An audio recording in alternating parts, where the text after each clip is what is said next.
Good afternoon. I chose Phillis Wheatley as my topic of discussion. Enslaved in Senegal at the age of 8 and brought to America on a ship called the Phillis, for which she was apparently named, she was purchased by Susanna and John Wheatley, who soon recognized her intellect and facility with language. Susanna Wheatley taught Phillis to read not only English but some Latin. While yet in her teens, Phillis Wheatley became the first African American woman to publish a book of poetry, and the third woman in the American colonies to do so. That book,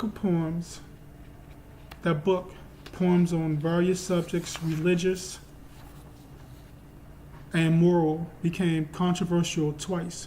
Wheatley was alive to defend herself during the first controversy in 1772, when she was summoned before an august group of white Bostonians to prove that she had actually composed her poetry.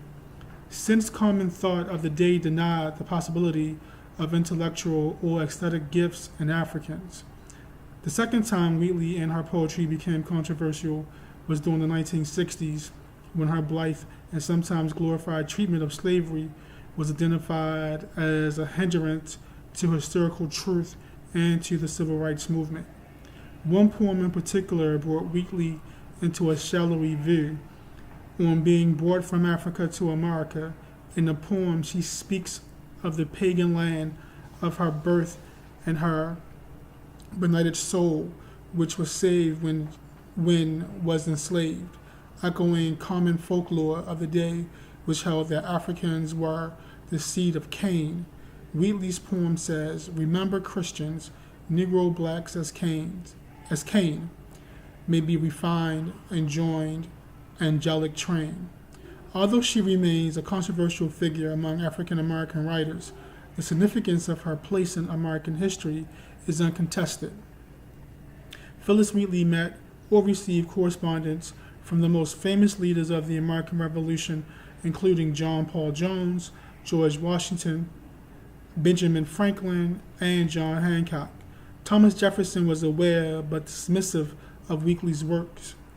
She remains the matriarch of African American literature and was certainly the most famous African American woman of her day.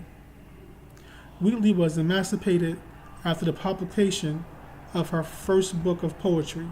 She married John Peters, a free black grocer who ultimately abandoned her. They had 3 children, but all 3 died in infancy, the last just a few hours after Wheatley's own death at the age of 31. Wheatley had completed and tried to publish a second book of poetry by the time she died, but failed to find enough subscribers.